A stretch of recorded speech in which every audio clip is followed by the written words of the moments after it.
Do you know why Homer is so stupid? Actually, he was quite smart when he was young. It's just that a crayon got stuck in his brain. This is what caused him to become so dull and foolish. When he was 6 years old, mischievous Homer stuffed a full 16 crayons all into his nostrils. Suddenly, a sharp pain hit him and he sneezed. All the crayons came shooting out, but one still remained. To restore his IQ, he would need surgery. This could also very well cost him his life. Increase my killing power, eh?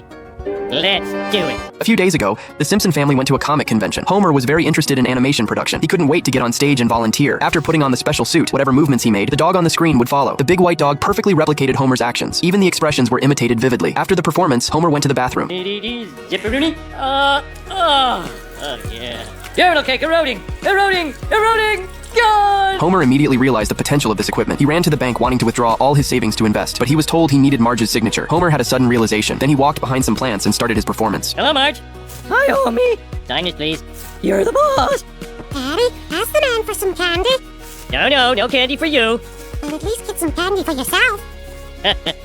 Kid. Homer, carrying candy and a large sum of money, came to the stock exchange. He bought 500 shares of motion capture animation stock. The staff member asked Homer if he was aware of the risks of stocks. Homer said of course, but in his mind, all he could see were images of dancing with money and beautiful women. You heard the monkey. Make the trade. On the first day of buying the stock, Homer made a fortune. It seemed like his dream of getting rich was within reach. But by the second day, Kent reported on the news that the motion capture animation stock had plummeted and announced the company's bankruptcy. And this news was undoubtedly a bolt from the blue for Homer, the company's only shareholder. Homer urgently called a family meeting. He first lightened the mood. Then he told everyone he had lost all his life savings in the stock market. You lost all our money? Point of order. I didn't lose all the money. There was enough left for this cowbell. Damn you, eBay!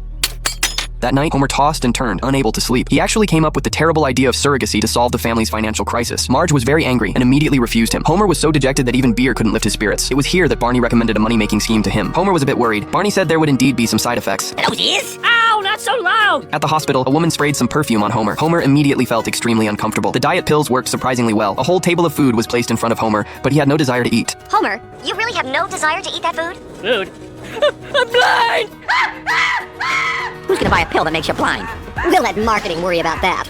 Then he started playing an intelligence competition game with a mouse. The expert complained that Homer was just too stupid. After examining Homer's brain x-rays, the doctor discovered the crayon in Homer's brain. Homer simply couldn't believe it. He had already had x-rays done many times before without anyone finding it. Oh, I can answer that. You see, whenever I pick up an x-ray, I always hold it like this. My thumb must have covered up the crayon every time. I'll show myself out. After removing the crayon, Homer changed into a nerdy outfit. When Bart and Lisa asked him questions, he answered fluently. This also amazed the whole family. From then on, Homer spent all day at the library reading books. This also fulfilled Lisa's dream of reading with her dad. In his spare time, Homer would play with a Rubik's Cube to pass the time. Not only that, Homer accidentally proved that God doesn't exist. The incredulous Flanders burned the evidence in a fire. Homer was even invited to give a speech at Springfield Elementary. Unexpectedly, Nelson deliberately provoked him, but in the end, the joke was on him. One day, Homer decided to bypass Burns and submit the plant's safety report directly to the Nuclear Regulatory Commission. His actions also won praise from his friends.